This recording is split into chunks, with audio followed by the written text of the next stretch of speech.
और कर लो, ध्यान नहीं रहा।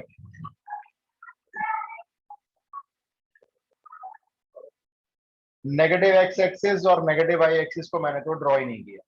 Positive X axis positive Y axis पे काम करना है। इसकी लाइन को ड्रॉ करने के बहुत तरीके होते हैं, 9th क्लास से सीखते हुए आ रहे हैं, जैसे मर्जी ड्रॉ करो। मेरा तरीका ऐसे होता है, मैं एक बार एक्स को जीरो पुट कर लेता हूं अपने मन में, तो जीरो पुट हो गया ये, तो 3y बचा 500 के इक्वल, तो y कितना हो जाएगा फिर? दो कैसे हो जाएगा? तुम दो क्यों कर रहे हो? 500/3 हो जाएगा ना, लगभग डिवाइड करना जरा, कितना हो गया? 166.66 हो गया, यानी कि 150 से ऊपर का स्केल चाहिए। तो अब यहाँ पे स्केल आप डिसाइड करो। अच्छा, अगर मान लो मैं y को 0 रख लूं तो x कितना हो जाएगा? 100 हो जाएगा। तो एक काम करते हैं, यहाँ पे स्केल रख लेते हैं, 1 सेंटीमीटर का जो एक खाना होता है, क्या रखें उसको? 10 रख लें या 20 रख लें या 50 रख लें? 50 ज्यादा कंजस्टेड हो जाएगा, 20 रखते हैं चलो। 20, 40, 60, 80, 100। इस पे जितना कम गैप रखोगे उतना आपका ग्राफ खुला बनेगा। अगर आप इसको 500 रख लो, सीधा सोचो, 0 से 500, तो आपका 150 यहां घुस जाएगा कहीं अंदर। ग्राफ कितना छोटा सा बनेगा फिर? तो खुला रखो, इसको अच्छे से दिखाई देना चाहिए। यहाँ पे भी आप चेंज करके ले सकते हो, वरना सेम ले लो, 20, 40, 60। हाँ, क्यों नहीं कर सकते, चेंज कर लो। अच्छा चलो, अब बताओ जरा, इसमें एक्स को 0 रख रहे तो वाई कितना आ रहा था हमारा अभी? 167। तो ये तो ऊपर जाएगा, ये हो गया आपका 120। मैंने गलत चूज कर लिया, 50 ले लेते हैं वैसे। चलो कोई बात नहीं, हम ले लेते हैं, मेरे पास तो बोर्ड काफी बड़ा है। हाँ बोलना, अगला क्या आएगा इसमें? 140, 160 और 180। तो ये 166 जो है ना, अंदाजे से रखना पड़ेगा मुझे। ये 170 हो गया बीच में, थोड़ा नीचे डाल दो ये लो, कोई पूछ नहीं रहा आपसे कहाँ पे आया ये। तो ये 166 हो गया। और अगर हम y को 0 रखेंगे तो x हमारा 100 हो गया, 100 यहाँ पे मीट करेगा। तो आपने स्केल लिया और दोनों पॉइंट को ऐसे स्केल से ज्वाइन करके थोड़ा सा एक्सटेंड कर दिया। और यहाँ पे इक्वेशन लिखना नहीं भूलना है किसी भी कीमत पर। ये 166.6 आ रहा था, तो मैंने ये मान लिया 166 हो गया। इक्वेशन लिख दी, इक्वल के साथ लिखनी है इक्वेशन। अब आप ये चेक करो, इस लाइन का कौन सा हाफ प्लेन रीजन सेटिस्फाई करता है? हाफ प्लेन मतलब इस लाइन ने आधा प्लेन इधर कर दिया है, आधा प्लेन उधर कर दिया है। तो कोई भी एक पॉइंट को टेस्ट किया जाता है। यहां से कोई एक पॉइंट बोलना, इसमें से 0,0, 20,0, 40,0, 20,20, 20,40, 25,20, बहुत सारे हैं, करोड़ों पॉइंट्स हैं। सबसे आसान वाला ये लगता है हर एक को, बाकी कोई रूल नहीं है कि इसको पुट करना होता है। 0,0 पॉइंट को इसमें सेटिस्फाई करा के रफ पेपर में चेक कर लो। 0+0, 0+0 लेस देन इक्वल टू 500, ये ट्रू आती है कंडीशन, फॉल्स आती है? एक कंडीशन ट्रू होगी ना एक बारी में, दोनों ट्रू नहीं हो सकती। ये ट्रू होती है ना, 500 छोटा ही तो होता है 0। तो अगर ये ट्रू है तो फिर इधर ही आएगा एरिया। देखो, इन दोनों को कंडीशन को एक साथ तो ट्रू कोई कर ही नहीं सकता दुनिया में, या तो छोटा होगा या बराबर होगा, बड़ा नहीं होना चाहिए। बराबर हो जाएगा तो भी ट्रू है, छोटा बड़ा देखना है वैसे आपको, तो ट्रू हो गया। अब इसमें आ जाओ, एक्स को 0 रख लो, वाई कितना आएगा देखना? 150, 600 के 4 हिस्से करें तो 150 आपका यहाँ पे हो गया, ये रहा 140 160 के बीच में हो गया। और अगर हम इसमें y को 0 रख लें तो x कितना आएगा? 120, 120 ये रहा इसके आगे अगले कदम पे। अब आपने स्केल लिया और इन दोनों पॉइंट को स्केल से रखकर ज्वाइन कर दिया। कॉर्नर पे इक्वेशन लिखना नहीं भूलना है। इसकी इक्वेशन है 5x + 4y = 600। इसका एरिया बता दो, हाफ प्लेन रीजन में इधर का लेना है या उधर का लेना है? Towards origin, away from the origin? ये भी टुवर्ड्स ऑरिजिन, इसका भी इधर का ही एरिया जाएगा। देख लो ना, x को 0 y को 0 रखोगे छोटा ही तो आएगा। और इसका क्या करना होता है मालूम है? इसका कोई रोल नहीं है, ये लिखना जरूरी है, लेकिन इसका रोल सिर्फ इतना है, ये आपको कह रहा है कि आप नॉन नेगेटिव कॉन्स्टेंट्स ले रहे हो, एक्स वाई की वैल्यू नेगेटिव नहीं लेनी। तो आपका जो भी एरिया शेड होगा, जिसको बोलते हैं फीजिबल रीजन, वो फर्स्ट क्वाड्रेंट के अंदर अंदर रखना है। तो बस ये दोनों के लाइन के अंडर का कॉमन एरिया, लेकिन सिर्फ फर्स्ट क्वाड्रेंट तक। फर्स्ट क्वाड्रेंट का मतलब इधर नहीं जाएगा एरिया, इधर किसी क्वाड्रेंट में नहीं जाएगा। क्या इतना क्लियर है? इतना क्लियर हो गया? इस फीजिबल रीजन के जितने भी कॉर्नर हैं, जैसे एक कॉर्नर ये लेट से ए, एक कॉर्नर ये बी माना, एक कॉर्नर ये इसको सी माना और एक कॉर्नर आपका ये ओ हो गया, 4 कॉर्नर हो गए, मतलब ये क्वाड्रिलेटरल फिगर बनी। यहाँ पे दिख जाएगा। अब आपने क्या करना है, यहाँ पे तो लिखना है कॉर्नर पॉइंट्स और यहाँ पे लिखना है आपने वैल्यू ऑफ जेड।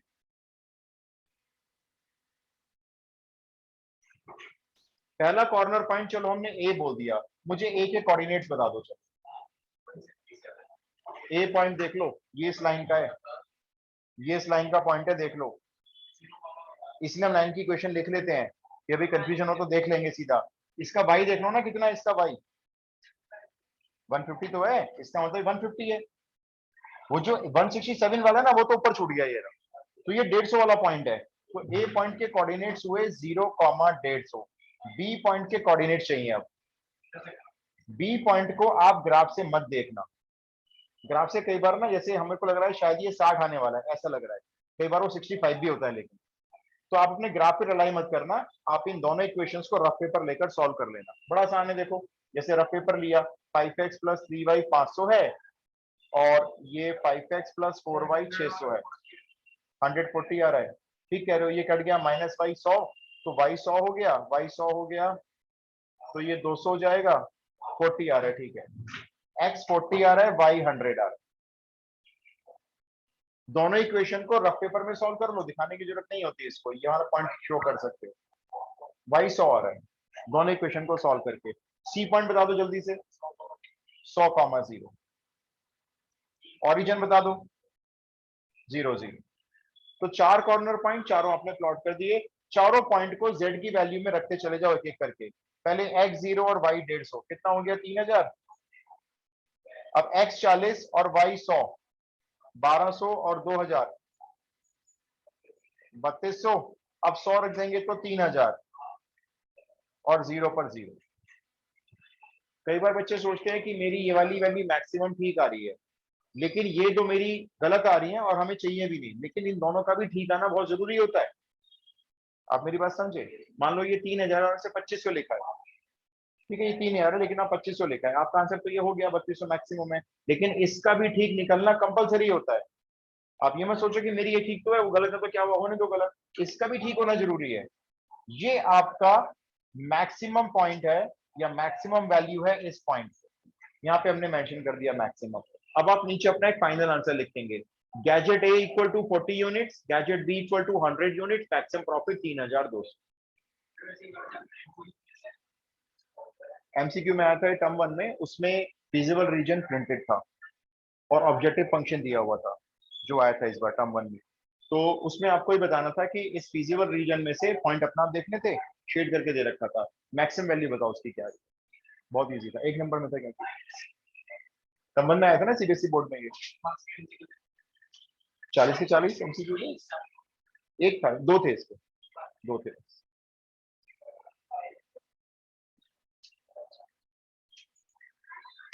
भाई क्लियर है तो दूसरा दे दूं मैं, थोड़ा फटाफट से कर लो।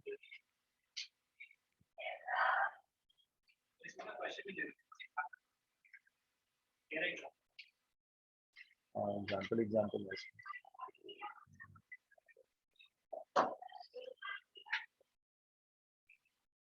लिखो, थोड़ा जल्दी से लिखना। A society has 50 hectares of land, मैं शॉर्टकट में करके बोलूंगा। A society has 50 hectares of land to grow crops X and Y, to grow crops capital X and capital Y. The profit from crops X and Y, the profit from crops X and Y per hectare are 10,500, 10,500 and 9,000 respectively. Full stop. To control weeds, WEEDS. Could please repeat the values? मैं repeat करता हूँ values. Profit from crops X and Y, लिख भी देता हूँ, रुको। Profits from crops X and Y are 10,500 and 9,000.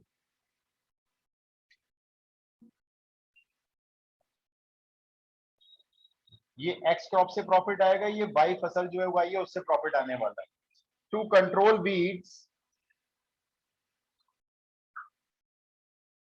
जंगली घास पास उग जाती है उसको कंट्रोल करने के लिए, to control weeds a liquid is used, a liquid is used for X and Y are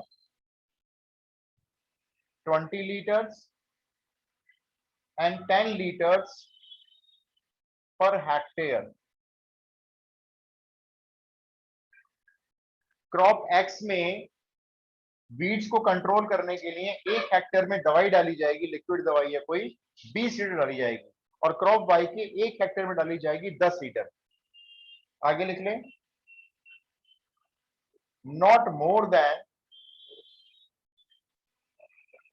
800 litres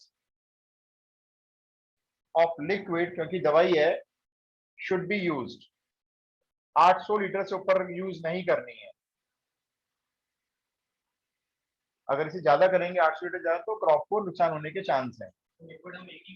हाँ, लिक्विड एक ही है, दवाई एक ही है. अब क्वेश्चन आप लिख लो, how much land should be allocated. ये इंपॉर्टेंट क्वेश्चन है, ये सीबीएसई के उसमें भी है, 4 मैथ्स में भी है. How much land should be allocated for each crop to get maximum profit.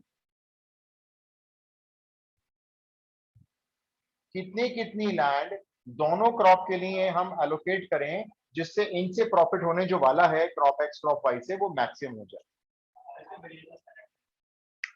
मैंने क्या पूछा, देखो ध्यान से पढ़ो question. How much land should be allocated, crop x को कितने एरिया में उगाया जाए और क्रॉप वाई को भी कितने एरिया में उगाया जाए. तो हम इसमें क्या ऐड करेंगे, for crop X land should be X hectares and for crop Y land should be Y hectares. तो हमने एक्स और वाई क्या ऐड किया, इन क्रॉप्स को जिस जमीन पे उगा रहे हैं उसका एरिया ऐड कर दिया, क्योंकि वही तो पूछ रहे हैं यहाँ पे.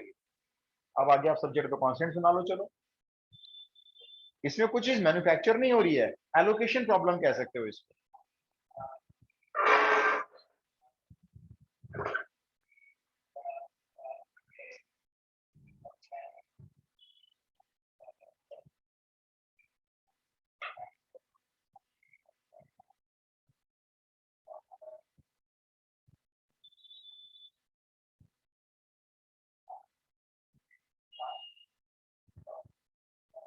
ये चीज हो गया, ठीक है. ये ओरिजिन साइड हमने ए मान, तो ये एक्स एक्सिस पे आ रहा है ये वाला पॉइंट, ए 0 0, ये वाई एक्सिस पे आ रहा है, ये जेड एक्सिस पे आ रहा है, ये एक्स और जेड प्लेन पे आ रहा है ये वाला पॉइंट, ए 0 ए. ये वाला पॉइंट एक्स वाई प्लेन पे आ रहा है, ये वाला पॉइंट वाई जेड प्लेन के ऊपर आ रहा है, ये वाला किसी प्लेन पे नहीं है, ये तीनों में आ रहा है. ठीक है, कुछ लाइन नेमिंग कर लो क्यूब की.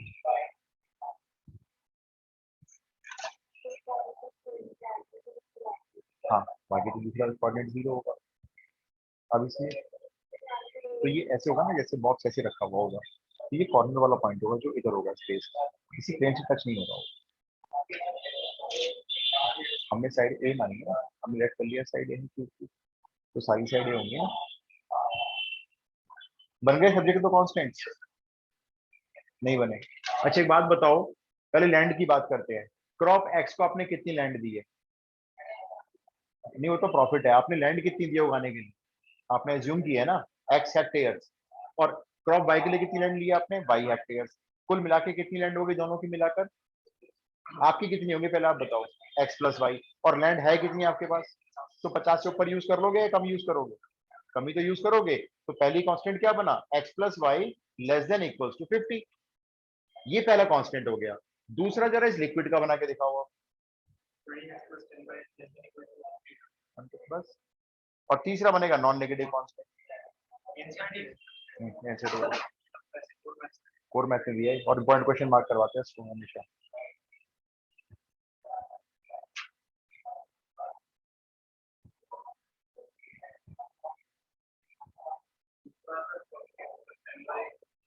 Less than equals to 800। जितना भी हम लिक्विड यूज कर रहे हैं, क्रॉप एक्स में जाएगा 20x, क्रॉप वाई में जाएगा 10y, तो टोटल लिक्विड चला गया 20x 10y। अच्छा दोबारा पूछो क्वेश्चन। सर आंसर क्या है? अपना बता दो। 50 और 20। 50 और 20। 50 और 20। 30 20 इसका आंसर ही नहीं है अभी मेरे पास तो। ये एनसीईआरटी की हैंडबुक में है लेकिन आंसर एक बार चेक करते हैं, चलो किसी और से थोड़ा सा वेट कर लेते हैं।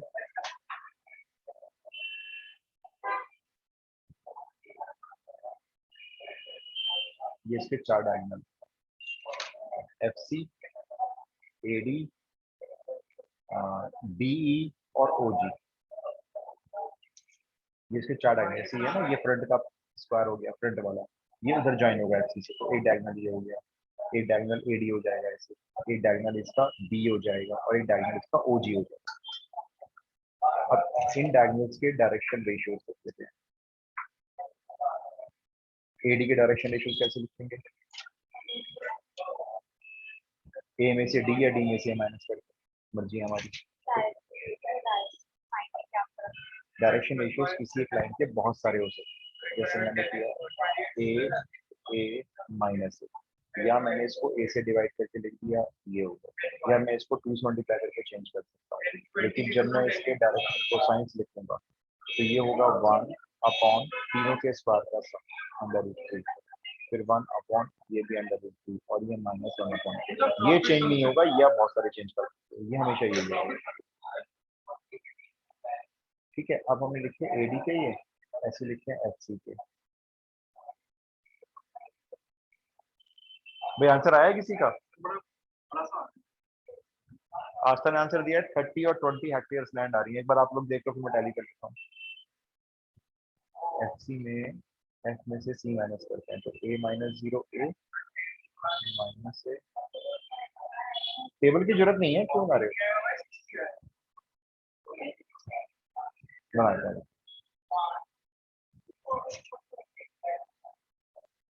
ये हो गया, ऐसे ही हम बीई और ऐसे ही हम ओजी के निकालते हैं। ठीक है, फिर यहाँ पे बीच में एक लाइन जा रही है, वो लाइन चारों डायगोनल को कट कर रही है और चारों डायगोनल से उसका एंगल बन रहा है अल्फा बीटा गामा डेल्टा। तो उस लाइन के डायरेक्शन को साइंस मान लेते हैं एल एन एन, ये मान लेते हैं। तो पहले इस लाइन का एंगल निकालेंगे एडी के साथ, कॉस अल्फा। इसके लॉन्ग वेक्टर बनेगा L I M J L K. ठीक है, उसको मल्टीप्लाई कर देंगे हम इनसाइड डायरेक्शन को साइंस के वेक्टर से, तो ये बन जाएगा L by root 3 plus M by root 3। 30 20 आ रही है ना, डिवाइड में इसके स्क्वायर का सम आएगा, 1 होता है हमेशा, और इसके स्क्वायर का सम करोगे ये भी 1, तो नीचे मैं कुछ लिखूंगा नहीं, बस इतना लिख के छोड़ दूंगा, ये कॉस अल्फा होगा। ये मैंने क्या किया, कॉस थीटा वाला ये वाला फॉर्म।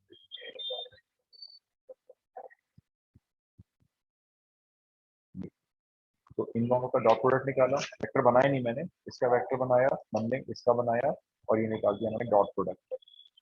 ये डॉट प्रोडक्ट नीचे आएगा दोनों का मैग्नीट्यूड, इसका मैग्नीट्यूड करके देख लो 1 आएगा, इसका स्क्वायर इसका स्क्वायर इसका स्क्वायर 1 आएगा, और इसका magnitude L square plus M square 1 ही होता है। हाँ हमेशा 1 आएगा। इसी तरह से कॉस बीटा लेना है आपके, इसका वेक्टर तो वही रहेगा L I N J N K. अब उसके डायरेक्शन रेशियोज ये ले लो सेकंड वेक्टर के, तो ये आएगा L by root 3। Direction cosines निकालने के लिए ये होते हैं ए अपॉन ऐसे बी अपॉन होता है ऐसे सी अपॉन। ये लाइन मैंने मानी है जो इन तीनों को कट करके जा रही है, चार डायगोनल को अंदर कहीं से जा रही होगी, वो चार डायगोनल कट करेगी, ये उसके डायरेक्शन कोसाइंस मानी है। हाँ नहीं नहीं, इसका डॉट प्रोडक्ट मैंने पहले इससे निकाला,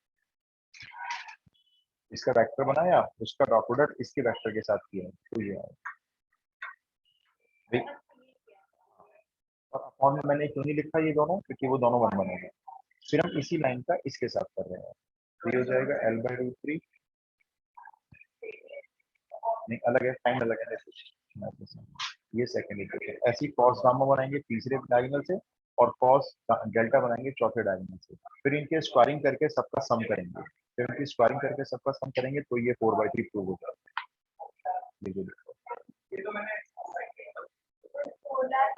एक बार अपन कॉस कर दीजिए और कॉस गामा कॉस डेल्टा और निकाल लीजिएगा। पहले ही दो डायगोनल्स के वो लिखो, दो मैंने कर दिए, दो। हाँ जी बोलो। 30 पे कितना प्रॉफिट आ रहा है?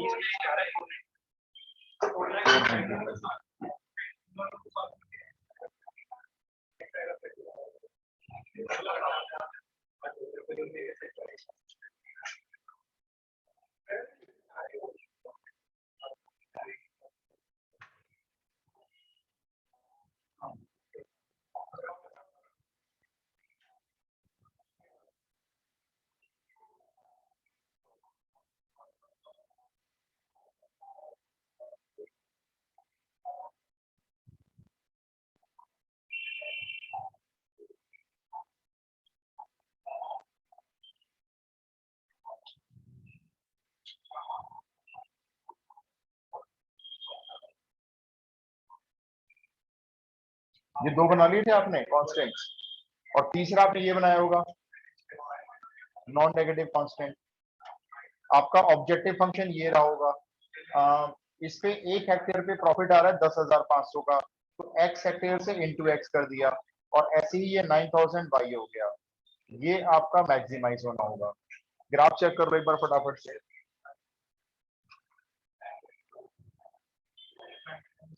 x को 0 रखोगे y 50, y 0 रखोगे x 50, 50 तक जाना है यहाँ, और देख लो मैक्सिमम 80 तक जाना है, तो 20 का ले लेते हैं साइज। 80 से ऊपर जाएंगे ना, क्योंकि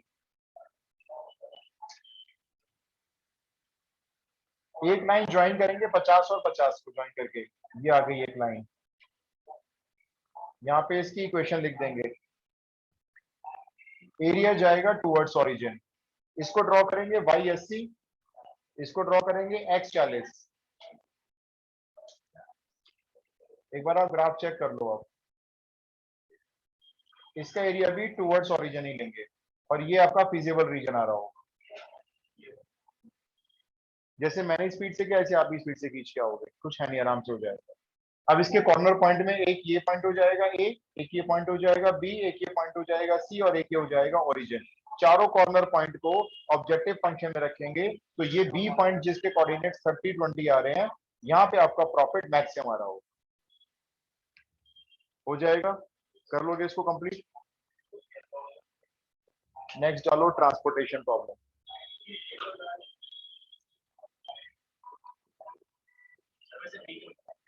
क्या चीज? ये आराम से हो जाएगा, बस को स्पीड से करना, टाइम वेस्ट मत करना इसमें।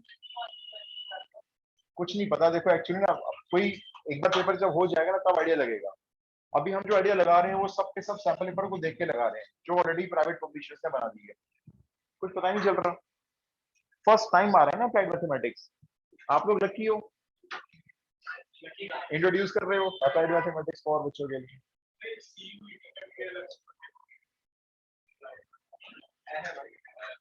मुझे भी, लेकिन ये कह रहे हैं, मैंने देखा नहीं, मेरे को तो लग रहा है कि नहीं है। जब हम अप्लाइड मैथमेटिक्स की कॉम इकोनॉमिक्स भी कर सकते हैं और मैथ कॉमर्स भी कर सकते हैं। अच्छा, ट्रांसपोर्टेशन भी खत्म करते हैं। अरे ना, ये वाली चेयर ले लो, कैमरा बार बार हिल रहा है। ये वाली चेयर ले लो, इसके आगे, वरना कैमरा हिल रहा है बार बार। ये तो देखो, अगर ये आ गया एलसीपी की कोई क्वेश्चन आ गया, तो ये 4 मार्क्स से नीचे नहीं है, इसको छोटा कर ही नहीं सकते ना सब्जेक्टिव में, तो ये इतना ही रहेगा फिर। ट्रांसपोर्टेशन प्रॉब्लम सुन लो, मैं बहुत शॉर्ट फॉर्म में लिखवाऊंगा आपको, आप सुन लो क्वेश्चन क्या है। एक ब्रिक मैन्युफैक्चरर है, ईंटें बनाता है, इसके दो डिपो हैं, डिपो ए डिपो बी, आपने ऐसे बना लिए। ये कई बार कहेंगे फैक्ट्री है, कई बार कहेंगे डिपो है, आप ऐसे बना लो। ब्रिक मैन्युफैक्चरर है, इसके पास यहाँ डिपो ए पे स्टॉक पड़ा हुआ है 30,000 ब्रिक्स का, यहाँ पे स्टॉक पड़ा हुआ है 20,000 ब्रिक्स का। ठीक है, 30,000 इसके पास है, 20,000 इसके पास है, मैन्युफैक्चरर एक ही है लेकिन इन दोनों का। आगे चलते हैं, इसको 3 बिल्डर है, इनके नाम है PQR, यहां से इसको ऑर्डर मिलता है ब्रिक्स का। ठीक है, अब P की जो डिमांड है ब्रिक्स की वो है 15,000। क्यू कहता है मेरे को चाहिए 20,000 ब्रिक्स, और आर बिल्डर कहता है मेरे को चाहिए 15,000 ब्रिक्स। तो पहले आपको चेक करना है कि दोनों डिपो पे मिला के कितनी ब्रिक्स अवेलेबल है। 50,000 अवेलेबल है, और तीनों बिल्डर की डिमांड को चेक करना है कि ज्यादा तो नहीं आ रही है, 15, 20 और 15, इनको भी 50,000 ही देना है हमें मिलाकर। तो इससे अगर डिमांड जब बैलेंस नहीं होती है तो ये प्रॉब्लम फिर सिंप्लेक्स मेथड से सॉल्व की जाती है, जो आपके कोर्स से काफी आगे जाकर आएगी बीकॉम वगैरह में। तो आपको ग्राफिकल देंगे तो इसलिए इनका जो बैलेंस होगा ये आपको सेम मिलेगा। अब यहां से और यहां से ब्रिक्स सप्लाई करने के लिए ट्रांसपोर्ट यूज होगा। उठा के दिल्ली नहीं जाएंगे, हाथ में उठा के लेंगे, तो ब्रिक्स दे दो। तो इसमें हम ट्रांसपोर्ट लगाएंगे, ट्रांसपोर्ट यूज करेंगे। और ट्रांसपोर्ट अब देखो क्या कह रहा है, भाई ट्रांसपोर्ट यूज करोगे तो ट्रांसपोर्ट को कॉस्ट देनी पड़ेगी, उसकी कॉस्टिंग आएगी। उस कॉस्टिंग को ना ये एक टेबल से शो करेंगे, आपको बताता हूँ, ऐसे दिया हुआ है टेबल, देखो, depot A, depot B, P, Q, R. ये कह रहे हैं अगर आप डिपो ए से बिल्डर पी के पास 1,000 ब्रिक्स ले जाओगे तो 40 रुपए खर्चा आएगा। 1,000 ब्रिक्स का खर्चा ध्यान रखना। ये ए से ही अगर क्यू के लिए आप 1,000 ब्रिक्स ले जाओगे तो 20 रुपए आएंगे, और यहाँ पे 30 रुपए है। सिमिलरली यहाँ पे है 20 रुपए, 60 रुपए और 40 रुपए। 4,000 ब्रिक्स है ये।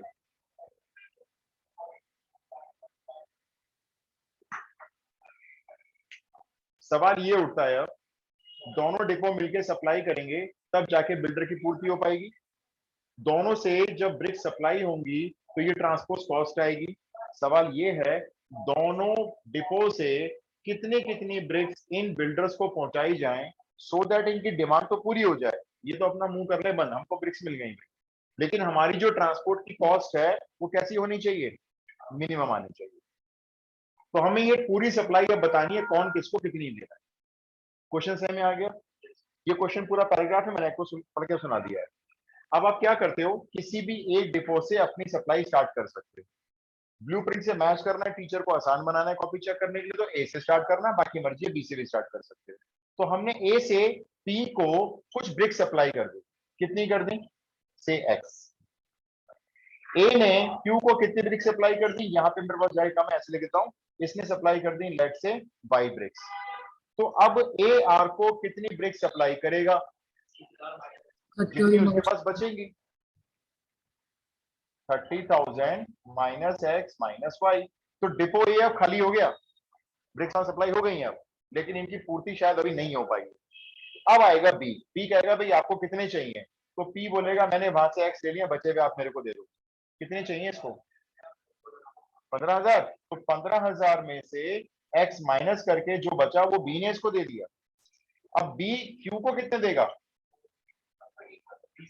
वाई तो उसने ए से मंगवा ली थी ना ब्रिक्स, तो 20,000 माइनस वाई इससे मंगवाएगा। और जब बी आर को देगा तो यहाँ पे दो बातें हो जाएंगी। एक बात तो ये, बी के पास कितना माल बचा है पहले ये देख लो, वो सारा आर को भिजवा दो। बी के पास बताओ कितना माल बचा है,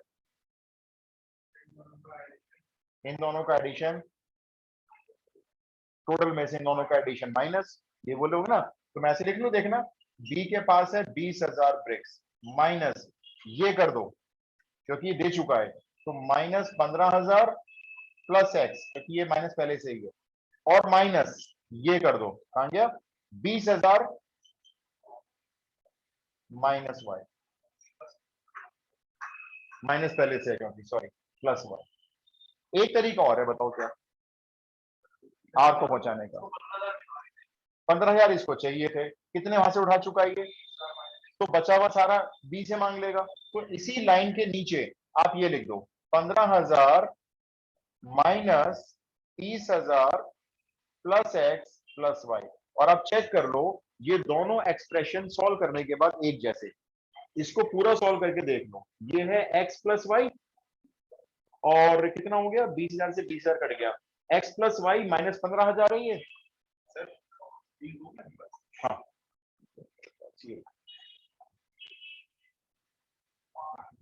अब आप ये वाला सॉल्व करके देख लो, एक्स प्लस वाई माइनस 15,000 ये भी है, क्योंकि ये इक्विलिब्रियम है ना, तो लास्ट वाला मैच करेगा ही करेगा। क्या ये क्लियर है? आप ऐसे बना के आएंगे, इसमें आपको कुछ लिखने की जरूरत नहीं है एग्जामिनर को कि एक्स क्या है, वाई क्या है, जेड क्या, आप नहीं बताएंगे, हमने सप्लाई डायग्राम से दिखा दिए। अब आप सीधा बताओ मेरे को, सब्जेक्ट टू द कांस्टेंट्स में पहला कांस्टेंट क्या होगा? ये क्या है? वो तो मुझे पता है ये क्या है, लेकिन ये यहां से यहां पहुंचाई गई ब्रिक्स हैं, क्या नेगेटिव हो सकती हैं? जीरो हो सकती हैं, लेकिन तो बताओ एक्स कैसा होना चाहिए? अब बताओ ये वाई क्या है? वेरिएबल। ब्रिक्स, ब्रिक्स है तो भाई ये भी नेगेटिव तो हो नहीं सकती, कुछ ना कुछ तो मल गया होगा या गया ही नहीं होगा। और ऐसे ही ये भी जो है, ये भी तो ब्रिक्स है। 30,000 माइनस एक्स माइनस वाई, ये भी greater than equal to zero है। इसको चाहो तो दैट इंप्लाइज करके ऐसे भी लिख सकते हो, देखो 30,000 को यहीं रख लो क्योंकि ये पॉजिटिव है, और x प्लस वाई को उधर ले जाके प्लस कर दो, ग्रेटर देन ऐसे ही रहेगा। ऐसे भी लिख सकते हो। चलो अब ये बता दो ये क्या है?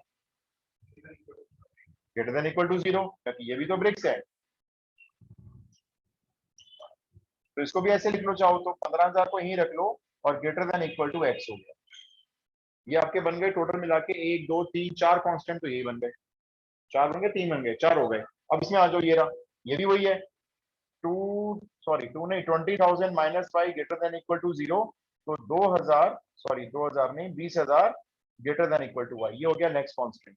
और ऐसे एक लास्ट कांस्टेंट ये वाला ले लो, minus 15,000 plus X plus Y greater than equal to zero, X plus Y greater than equals to 15,000। मैं इन सबको ना ऐसे हाईलाइट कर देता हूँ, पता नहीं चल रहा कौन सा कहाँ लिखा हुआ है।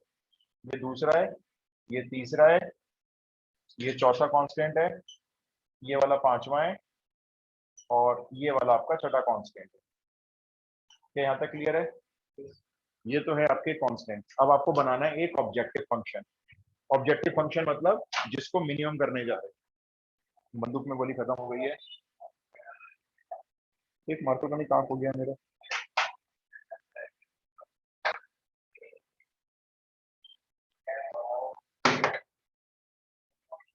चलो अब बनाते हैं ऑब्जेक्टिव फंक्शन, लेट से एफ।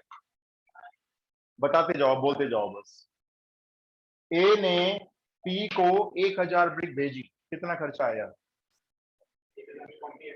40 रुपए। 40 नहीं, मैंने 1,000 बोली, एक्स बोला नहीं मैंने। दोबारा सुनो, ए ने पी को 1,000 ब्रिक्स भेजी, कितना खर्चा आया? 40 रुपए। 2,000 भेजी, 3,000 भेजी, एक भेजी, एक ईंट भेजी बस ट्रक में लाद के। आराम से करो सॉल्व। 1,000 पे 40, 2,000 पे 80, मल्टीप्लाई कर रहे हो ना, 2,000 पे 2 हो गया। एक ब्रिक पे कितना? एक ब्रिक 40 40 अपॉन 1,000, 0.00 पे। अगर 1,000 पे 40 खर्चा आ रहा है, देखो ऐसे लिख के बताता हूँ, 1,000 ब्रिक्स पे अगर 40 रुपए खर्च करोगे तो एक ब्रिक पे कितने खर्च करोगे? कमी तो करोगे एक ब्रिक पे, 40 अपॉन 1,000। ठीक है, एक ब्रिक पे 40 अपॉन 1,000। अब बताओ एक्स ब्रिक पे कितना? 40 अपॉन 1,000 इंटू एक्स। पहले मैंने एक ब्रिक का निकलवा लिया आपसे, एक ब्रिक का आपने बोला 40 अपॉन 1,000, फिर मैंने कहा मुझे एक्स ब्रिक का खर्चा बता दो, तो 40 अपॉन 1,000 इंटू एक्स। बंदूक में गोली खत्म, खत्म। मशीन गन चला रहा हूँ। हाँ जी, 40 अपॉन 1,000 इंटू एक्स। क्या नहीं लिखा मैंने, बताना इसमें भी नहीं लिखूंगा, बाद में लिखूंगा, सबसे लास्ट। ठीक है, चलो अब बताओ, ए ने क्यू को भेजी वाई ब्रिक्स, एक का बताओ, चलो एक ब्रिक का खर्चा कितना होगा? 20 अपॉन 1,000। और वाई ब्रिक्स का कितना हो जाएगा? तो मैं 20 अपॉन 1,000 नहीं लिखूंगा, मैं 20 वाई लिखूंगा, 1,000 बाद में लिखेंगे लास्ट में। ऐसी जरा फटाफट से, ए ने आर को देखना कितनी भेजी है, देखना वो लिखी हुई है ऊपर, 30,000 माइनस एक्स माइनस वाई। तो 30,000 minus X minus Y into कितना कर दूं? 30, 30 रुपए है ना खर्चा, क्योंकि अपॉन 1,000 है, ध्यान रखना, बाद में लिखेंगे। प्लस बी से शुरू करो सप्लाई, बी पी को भेजेगा 1,000 ब्रिक्स, तो 20 रुपए आएगा। एक ब्रिक पे आएगा 20 अपॉन 1,000। जरा देखना बी ने कितनी दी है, पी को जरा देखना कितनी ब्रिक्स पहुंच रही है। 15,000 minus X multiply 20 plus B से क्यू का बोलना जरा। 20,000 माइनस वाई इंटू 60 अपॉन 1000 बाद में लेंगे। एक और है लास्ट, ऐसे लिख लो X plus Y minus 15,000 into कितना, इंटू 40। इन सब के डिवाइड में क्या है, तो हमने वो लिखा ही नहीं, क्योंकि हम उसको यहाँ पे एक कॉमन वैल्यू मानकर यहाँ लिख देंगे। वो लिखने में बार बार मेरे को परेशानी होती है सिर्फ इसलिए, तो मैंने एक 1/1000 को बाहर लिख दिया।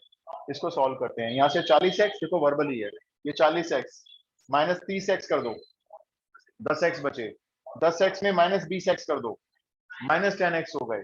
माइनस 10x में 40x प्लस कर दो, 30 फाइनली 30x हो गए। वाई बताओ, ये 20y है, यहाँ से माइनस 30y आए, माइनस 10y, माइनस 10y में माइनस 60 और कर दो, माइनस 70y, माइनस 70y में 40 ऐड कर दो, माइनस 30y। कांस्टेंट लेंगे अब। 30,000 इंटू 3 हो गए, 30 हो गए, कितने हो गए, 9 लाख। 9 लाख में 3 लाख, 12 लाख। 12 लाख में 1,20,000, 13,20,000। 1,20,000 हो गए, 12 लाख हो गए, 1,20,000 हो गए भाई। 6 दूनी 12, 1 2 3 4 5, 12 लाख हो गए, 12 लाख हो गए। फिर से लेना पड़ेगा शुरू से। लेना जरा, कितने हो गए थे ये, 9 लाख, नहीं ये कितने हो गए, 3 लाख, 9 3 12 लाख हो गए। 12 लाख और 12 लाख 24 लाख हो गए। 24 लाख में से 6 लाख माइनस कर लो, कितने बचे, 18 लाख। 18 लाख का मतलब 18 के आगे 5 जीरो और डिवाइडेड बाय, चाहो तो एक जीरो कॉमन लेके इसमें से इसकी एक जीरो काट सकते हो, कोई बड़ी बात तो है नहीं, रहने दो, एक जीरो काट के क्या फर्क पड़ने वाला है। ये आपका फंक्शन एफ है जिसको मिनिमाइज होना है। अब क्या करना है, ग्राफ बना के दिखाना है। पता है मेन ग्राफ कितने बनेंगे, देखो इसका कुछ बनेगा नहीं, छोड़ो इसका कुछ बनेगा नहीं, छोड़ो। ये लाइन जाएगी, ये वाली लाइन जाएगी 20,000 पे ऐसे बिल्कुल परपेंडिकुलर, सॉरी ऐसे जाएगी हॉरिजॉन्टल। ये एक्स और वाई को ज्वाइन करेगी 15,000 पे, ये एक्स और वाई को ज्वाइन करेगी 30,000 पे, और ये एक्स पे बनेगी 15,000 पे परपेंडिकुलर। बनाओ, इसमें मेरे ख्याल से तो आप ऐसे करो, हाँ 10,000 का ले लो इंटरवल, 10 का ले लो, सही है। 5 का भी चल जाएगा वैसे तो, 5 का भी चल जाएगा। हाँ मतलब जो स्केल ले रहे हो 5,000 का भी चल जाएगा यार। अब देखो ई एंड बुक में दे रखा है ये तो हम, हाँ बोर्ड में आएगा ये, हाँ बोर्ड में आएगा, बोर्ड में एनसीईआरटी में 3 है, बोर्ड में भी आया हुआ है, मतलब ये ट्रांसपोर्टेशन प्रॉब्लम बोर्ड में भी आई हुई। ये ना करने में, सुनने में लंबा लग रहा है, लेकिन करोगे ना तो उसको एक्चुअल में टाइम नहीं लगता इसको करने में।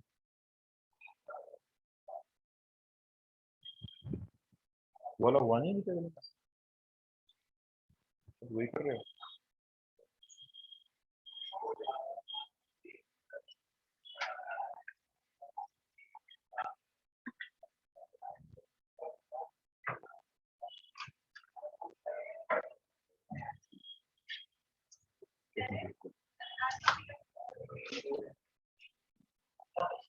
कपड़ा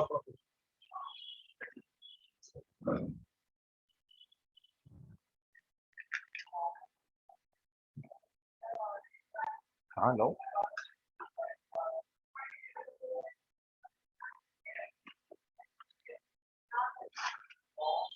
नहीं बैठे तो इधर आए। बस इसमें ये लॉन्ग क्वेश्चन होते हैं सारे, टाइम लगता है ये। वैसे हमारे कोर्स में नहीं है इस बार, लेकिन बताया था, मैं बताया था ये ना प्लेन और लाइन कट गया ये।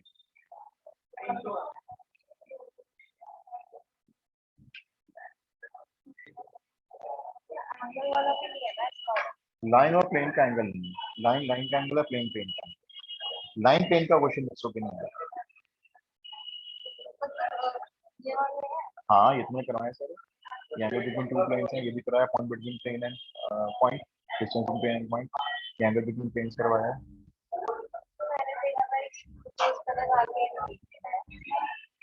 ये डिलीटेड है, डिलीटेड है प्लेन और लाइन के बीच में कोई भी क्वेश्चन मिक्स होके नहीं है, प्लेन प्लेन का क्वेश्चन है, लाइन लाइन का क्वेश्चन है।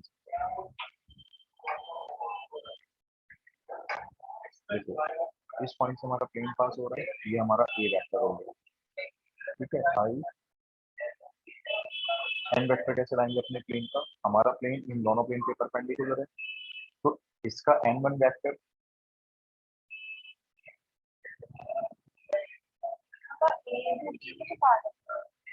नहीं, हम इन दोनों के प्लेन से निकालेंगे ना क्रॉस से, भाई एक प्लेन का नॉर्मल ये है, एक प्लेन का नॉर्मल ये है, हमारा नॉर्मल इन दोनों परपेंडिकुलर होगा, तो हमारा नॉर्मल कैसे निकलेगा, इन दोनों के क्रॉस प्रोडक्ट से, इन दोनों का क्रॉस प्रोडक्ट निकालो, वो हमारा एन वेक्टर आ जाएगा, ए वेक्टर हमारे पास पहले से है, फिर यहाँ पुट करके हम अपनी इक्वेशन बनाएंगे।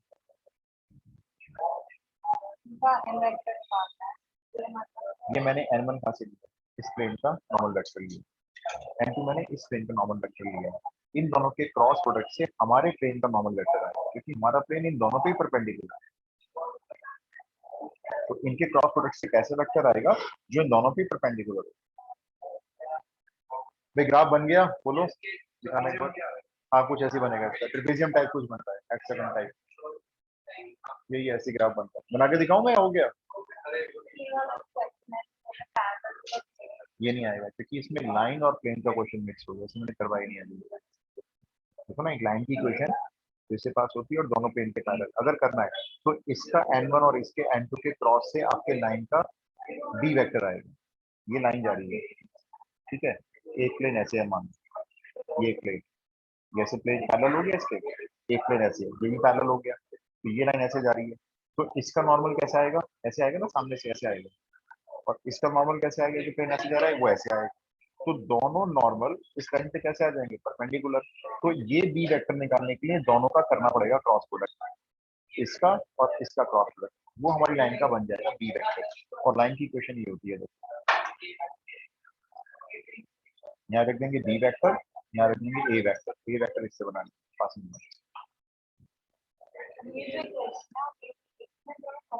ये प्लेन की है, ये लाइन की है,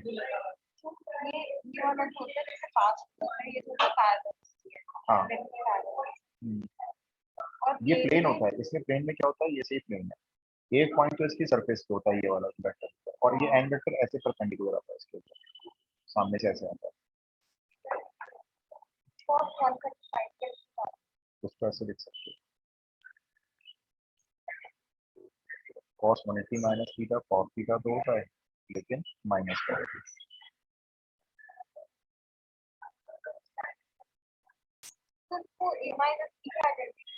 कर सकते हैं, लंबा पड़ेगा, जब 180 है तो कोऑर्डिनेट यूज करो, 180 minus theta minus cos theta होता है, क्यों बोले फॉर्मूला, भाई मेरे को बता दो कॉर्नर पॉइंट्स आए,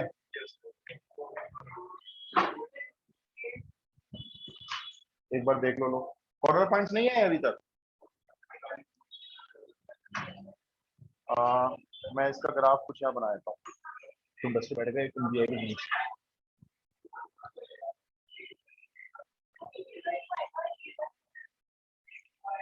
10,000 ले लें, 5 ले लो, 5 10 15 20, 5 10 15 20,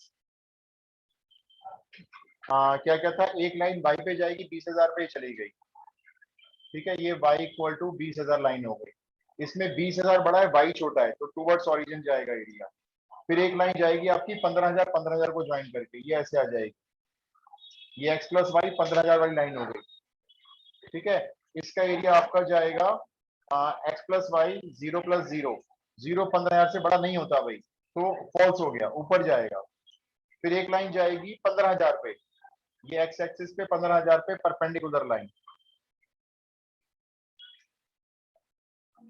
इसका जो एरिया है 15,000 बड़ा है, x छोटा है, तो 0 छोटा हो जाएगा 15,000 से, यानी सेटिस्फाई करेगा, इधर जाएगी, और एक कौन सी और बची है, 30,000 वाली, ये वाली, तो ये जाएगी 25 30 25 30, 30,000 को ज्वाइन करके जाएगी, बिल्कुल शायद इसके पैरेलल आएगी।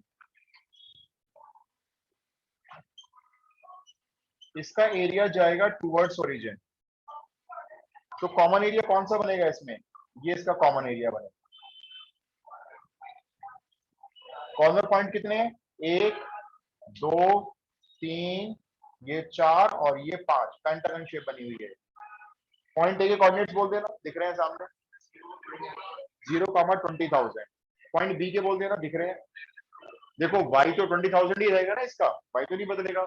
इसका x निकालने के लिए 20,000 यहाँ पे रख दो, y की वैल्यू, तो x हो गया 10,000, तो b पॉइंट क्या बन गया, 10,000 20,000।